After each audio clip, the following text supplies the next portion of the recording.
O senhor foi candidato a governador, acho que no partido do senhor, o senhor acabou sendo preterido, mas o senhor arrastava uma gama de votos, o senhor é muito bem quisto na tropa, e, salvo engano, o senhor levou esses votos ao governador para intervir a favor da tropa, em favor dos veteranos. Soube também, o senhor me confirma, que teria havido um acordo para que o governador entendesse um pleito do senhor e isso não aconteceu. O senhor pode esclarecer isso para a gente? Não, eu posso. É a coisa mais fácil que tem para esclarecer, porque eu tenho disso tudo um testemunho que é do próprio Luigi. O que aconteceu? Eu estava, antes da convenção, que foi num sábado. Eu fui nessa convenção. Ligou para mim um empresário amigo do governador, Léo Rodrigues, não tem segredo, o empresário chama-se Léo Rodrigues. Ele falou assim: o governador estava querendo tomar um café na Passo da Laranjeira com o senhor. Me orientou para levar o senhor lá. Candidato a deputado federal. Candidato a deputado federal. Na época. Aí eu falei assim: olha só, eu prefiro esperar a convenção, na mesma semana, esperar a convenção. Depois disso, eu aceito conversar com o governador, mas no Palácio Guanabara. Eu perdi a convenção. Parece que gastaram uns 24 milhões para eu perder a convenção. Tudo bem. Aí o Léo Rodrigues novamente ligou para mim e disse: olha, o governador continua interessado em conversar com o senhor. Eu disse: tá bom, tudo bem. Foi quando eu recebi um telefonema do Vasconcelos, que o Fernando César, secretário de Inteligência do governador, estava querendo me localizar para poder fazer uma pauta com o governador. Aí o que eu fiz? O Luiz deve lembrar, não sei se eu liguei para você ou para ele. Ligou para mim. Eu liguei para ele, falei assim: eu falei estava do Luiz aqui para me acompanhar. Outro dia o Luiz falou direitinho o que houve lá no podcast que ele fez, que foi aquilo, tudo que ele falou mesmo, entendeu? Então, o Luiz foi comigo porque ele jamais, primeiro que eu estava em campanha, não queria entrar no detalhe da grana. Então eu falava assim: se eu for governador, eu vou dar a grana. Eu não precisa saber de mais nada. Eu bastava saber isso, né? E é o que eu ia fazer mesmo, claro. Paridade, né? Só ia se respeitar a paridade que a gente sempre teve, né? Isso aí é verdade. Não, eu ia dar de qualquer maneira. Então, tudo bem. Chamei o Luiz para ir lá me assessorar nessa parte aí da grana. Porque eu imaginava que o governador também não estivesse tão firme em entendimento de grana, porque o governador pensa em 1000 coisas. Ele não poderia penetrar num grau de profundidade. Ele estava nadando em piscina. A ideia era que ele nadasse no mar. Aí falei com o Luiz, ele foi, e aí ele deve lembrar bem que eu conversei rápido com o governador, passei a bola para ele. Passei umas 2 horas ou mais ouvindo o Luiz falar, e o governador respondeu: 3 horas. Sem dizer uma palavra, não disse uma palavra, não me meti. Quando terminou, o governador, é verdade que ele disse, o governador disse: eu fui enganado. E vou dizer quem enganou ele.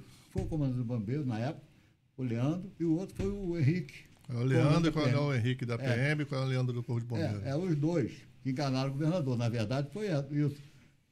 Por que eles fizeram isso, eu não sei, mas fizeram. E teve mais um detalhe. Eu fui deputado. Eu sei como as coisas funcionam lá.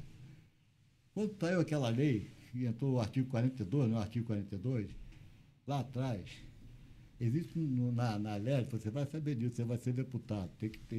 Tem a emenda modificativa e a emenda, outro tipo de emenda. Aditiva, que vai adicionar. Modificativa e aditiva. Aquela emenda ali da lei, foi o último parágrafo, foi uma emenda aditiva. Bastava estipar. Tirou, você tirar. Cresceu o apêndice, você corta. Emenda aditiva. Foi só tirar fora. Então aquilo foi jogo de cena do André Ciliano e dos outros. Aqui não foi real. Porque se tivesse sido real, se eu estou lá, por exemplo, eu ia entrar com uma emenda modificativa. Ia ser a maior merda do mundo, porque tinha prazo para aquilo ali ser como é que fala? Ser aprovado, ser sancionado, não era isso? Isso. Se você enfia uma emenda aditiva, modificativa, que significa alterar uma linha, uma palavra do parágrafo tal. Alterar outra linha, não sei o que, do parágrafo tal. Ou seja, um jogo de carta marcada, já estava tudo já acordado. Então, aquilo ali ia dar um nó nele, porque aí tinha que baixar o processo, a PL, para as comissões, para reavaliar tudo, e até voltar, morreu o Zé Bedeu. Sim, Então coronel. não tinha jeito, eles tinham que fazer o quê? Eu fiz isso, vou explicar quando. Eu estava na LEG, estava votando o orçamento. Governo Brizola, eu era independente, então não tinha carro, não tinha nada. Não quis. Joguei livre. Aí eu fiz uma emenda modificativa do orçamento. Aí deu uma merda danada, o orçamento não andava, tá entendendo? Olha só como eu fiz de sacanagem. Você vê, né? Fiz, esperei. Daqui a pouco vieram 21 dentistas concursados na PM, que passaram no concurso, não tinha uma vaga para nomear eles. Deixa eu só complementar a pergunta. Houve um entendimento do governador que estava, sim, acontecendo uma quebra de paridade? Houve ainda um acordo entre o senhor e o governador para tentar resolver isso? Não, o acordo ficou claro. O acordo foi feito a partir do momento que o Luiz falou e o acordo foi em cima do que ele disse. O governador deixou bem claro que nós tínhamos direito, como nas outras comissões, numa comissão que nós formamos, o Adilson Faria, que era um assessor do governador, da secretária de Planejamento, muitas vezes ele falou que nós tínhamos dinheiro, mas dizia que o impacto financeiro não dava condição de pagar. Nós sabemos que o Estado deve 160 bilhões de reais à União, então não vai pagar nunca, está entendendo? Então é tudo cascata. Mas ele admitiu. Nessa reunião com o Adilson Farias, que é o subsecretário na época, né? Não sei nem se está de cargo secretário hoje ou não, mas na época o subsecretário que presidiu a reunião com a gente, ele veio com essa argumentação. Nós quebramos lá na primeira reunião, que provar para ele que a arrecadação com a contribuição previdenciária antiga dava 500 milhões anos de arrecadação. E com a proteção social passou a 1,5 bilhão.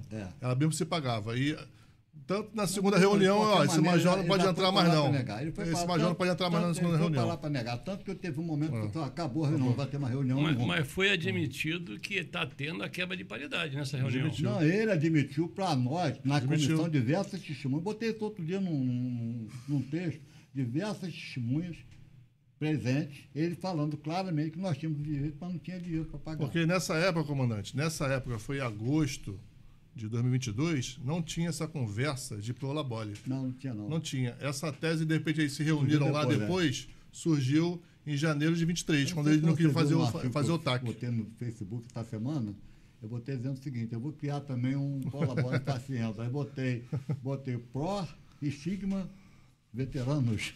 Ué, nós não fomos estigmatizados, então esse negócio de botar a expressão latina, inclusive a Constituição, diz que lá que as leis têm que ser, o matéria jurídica tem que ser em linguagem nacional.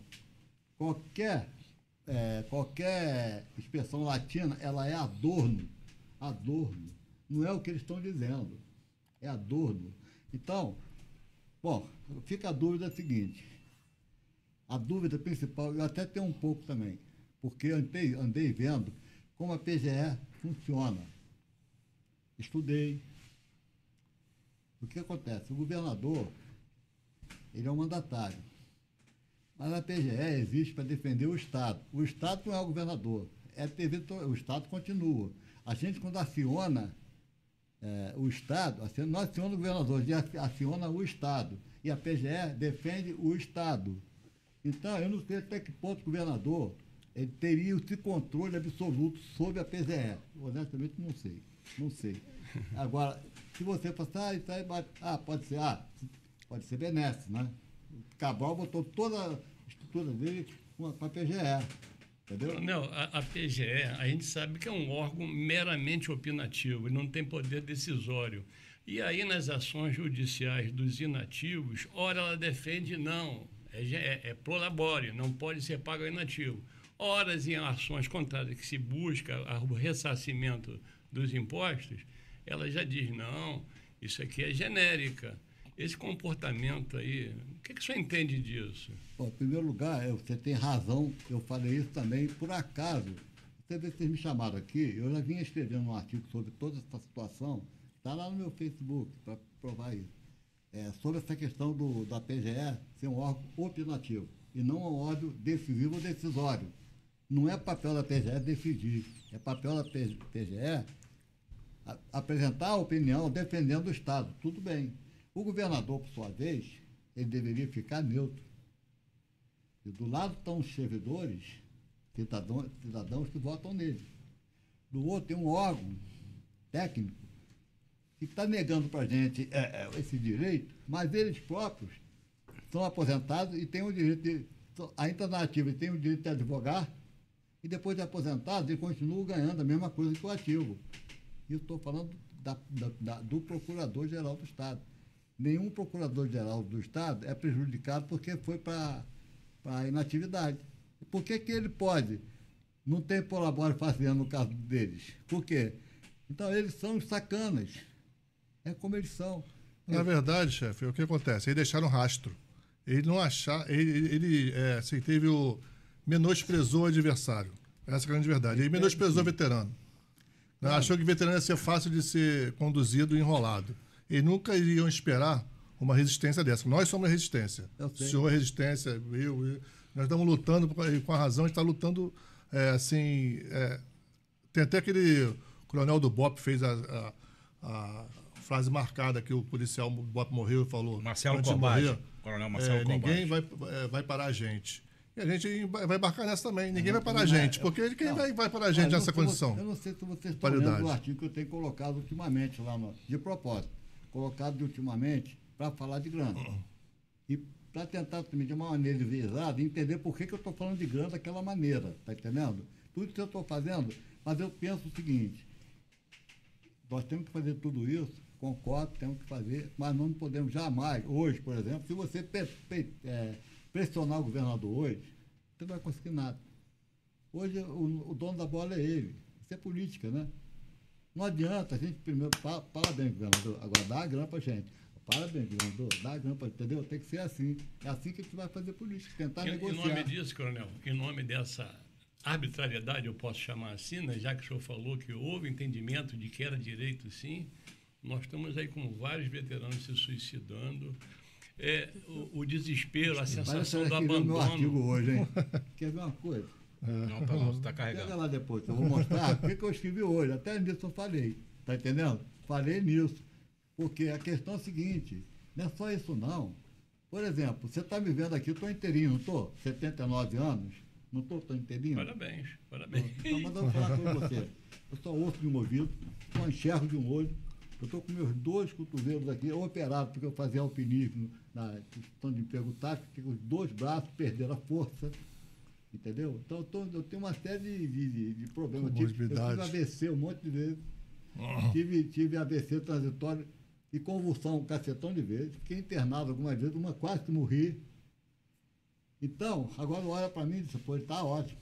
Ótimo cacete. Estou ótimo nada. Eu sou consequência do que eu fiz. Vocês são consequência do que nós fizemos. Agora, nós precisamos como? De alguma maneira, nós temos que sensibilizar o governador. Isso é fácil? Não, não é fácil, não. Não é fácil. Porque ele está contaminado com essa ideia de olhar para a gente como um fígado. Então, outra coisa, ele é um político, além de ser sortudo, eu botei isso também, é um político hábil. Ninguém pode recusar que ele seja um cara hábil. Embora a gente saiba que toda essa operação, mega operação que foi feita aí, não estava nem da autorização dele, teria que ser feita de qualquer maneira, que era ordem judicial. Ele só teve que agasalhar. Agora ele deu sorte, né? Ele virou o herói, porque ele realmente está patrocinando. Agora sim, ele está. As consequências, quem é que fala para ele, por exemplo, por que é importante tirar as barricadas? Eu falei isso. É porque ela desmoraliza nós, da PM. Verdade. Qualquer barricada, se eu chegar no município e ver barricada, eu não aceito o comandante. No meu comando não podia ter barricada nunca, jamais teria, nem hoje, jamais teria barricada. Que isso? Enquanto não pegasse o cara lá, no local dele, para acabar com ele, não ia ter barricada nenhuma, tá entendendo? Então, não dá para entender, tem tanta barricada. Mas o governador, Ele agora, realmente, para nós temos realmente barricada, a culpa é da PM. Então ele está dando uma ordem direta e a PM está fazendo. Mas por que está dando essa ordem? Porque alguém já fez a avaliação e disse para ele, né? Ó, dá essa ordem que nós vamos cumprir. Igual a mega operação. Dá a ordem que nós vamos cumprir. Porque ele não teria condições de dar essa ordem sem saber detalhes. Agora, a sorte dele é ter um Vitor César, policial federal que eu conheço bem, secretário de segurança, que sabe tudo. Tem um comandante-geral que é engenheiro, formado, preparado, e já vi que ele tem coragem, sabe tudo. Tem um policial civil que é conhecido dentro da Polícia Civil como um cara que é ponta de linha. Então, tem 3 homens corajosos e inteligentes. Daí, eles fizeram essas operações darem certo. O comandante-geral, só numa frase, eu defini ele, só numa frase. Quando ele foi apertado, disseram para o comandante, não morreu trabalhador nessa operação lá da floresta, não. Ele falou assim, trabalhador, 4 horas da manhã, fica numa floresta com arma na mão, e não falou mais nada. Aí ficou todo mundo quieto. Ele ficou quieto também.